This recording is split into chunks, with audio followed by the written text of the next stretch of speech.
Joining us now from Senate Finance, he is Senator John Thune. Senator, it's a pleasure having you on. You are the Senate Republican whip. Senators, critics say this FTX story shows what a phony thing, fake thing, woke capitalism is. Companies using investor money to go woke for political purposes.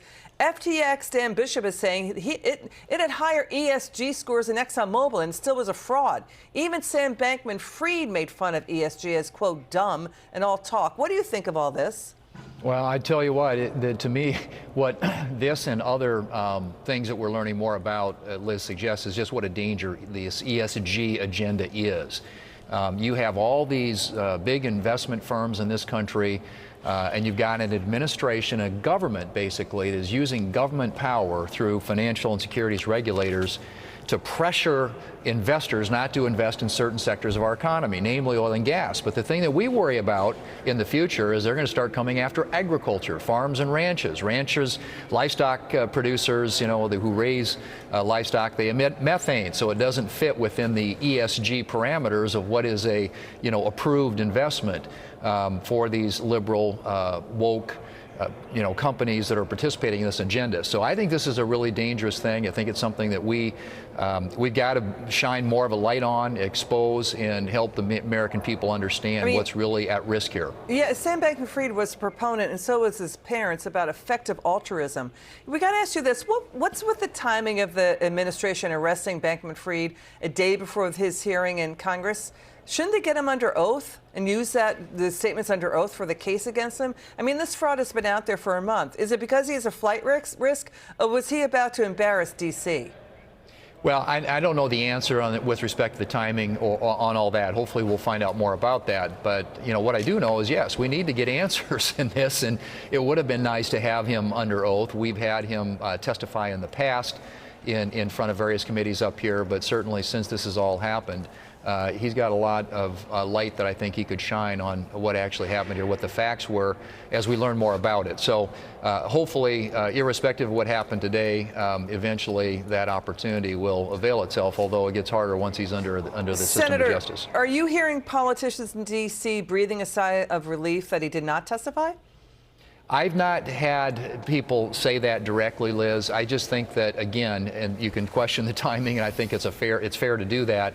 You know, and it may be that he was a flight risk. That's what they've suggested. Okay. But the Department of Justice, you know, the steps that they took today were certainly interesting in terms of the timing. Well, the DOJ says he gave illegal campaign donations using, quote, stolen investor money, and that by the way, the FTX bankruptcy could claw that back, $73 million. $40 million went to Democrats. He bought influence. He packed his board with D.C. insiders, former CFTC commissioners, to lobby and weaken government oversight and, you know, weaken controls. Right at the same time, he had zero accounting and zero controls over investor money inside FTX. No record keeping whatsoever. So how did this guy get to have such power in Washington, D.C. when he was, you know, playing with investor money like it was a video game?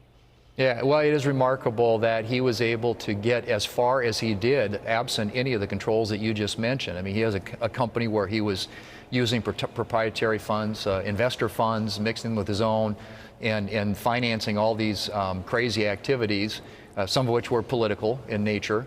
But obviously, the things that he was doing, and I think this is a lesson for everybody in this ESG, to try and satisfy a government in Washington, D.C., liberal policymakers, that he was doing the right things with respect to the green agenda and climate. That's what this ESG agenda is all about. And it's a really dangerous agenda, I think, for the country, because it attacks core industries that are so important to our livelihood in this country, be they energy, be they food production, and that's clearly where, obviously, he invested a lot of resources trying to satisfy people here in Washington, D.C. Senator, let's take a listen to what happened in Congress today. Watch this.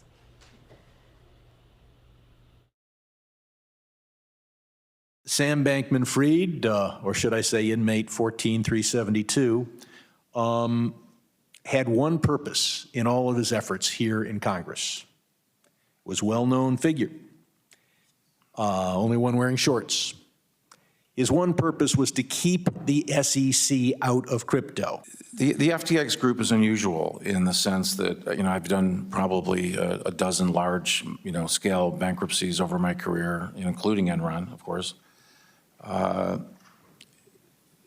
every one of those entities had some financial problem or another. They have some characteristics that are in common.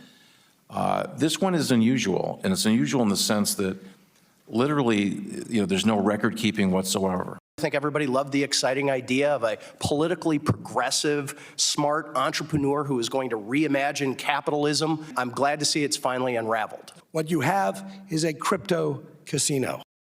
Crypto casino. I mean, he gave out $4 billion in loans to cronies, including $1 billion for himself.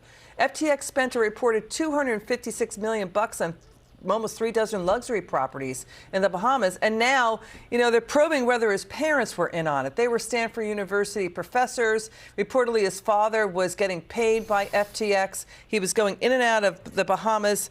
And the son bought the parents a $16 million luxury home in the Bahamas. To your point, the parents were very much involved in effective altruism, too. But what this is stealing investor money to make yourselves look like you're the good guys. Right, and again, he needs to be held accountable for that.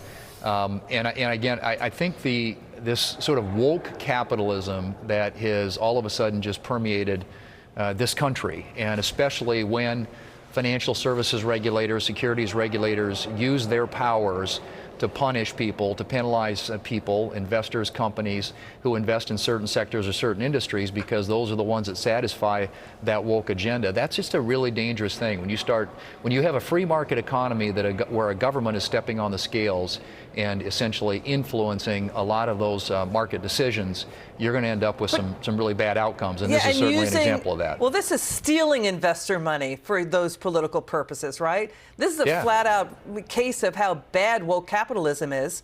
But this is also not telling investors how maybe their 401k money, their retirement money is being used for maybe returns that they won't get, that they should be getting. That's the story, right? Senator, final word. Yeah, it is. It's about investors ultimately and protecting investors. He didn't do it. Clearly, he was, and I again have no idea how he got away with this for as long as he did, except there's no regulation in that market right now. But even more regulated investors and companies who control enormous amounts through index funds of people's investment in this country are making a lot of these decisions predicated upon that woke agenda, and that's flat wrong for the country. This is stealing, and for FTX, what they did. Senator John Thune, thank you so much. Come back soon. It's a pleasure having you on, and Merry Christmas and Happy Holidays. Same to you.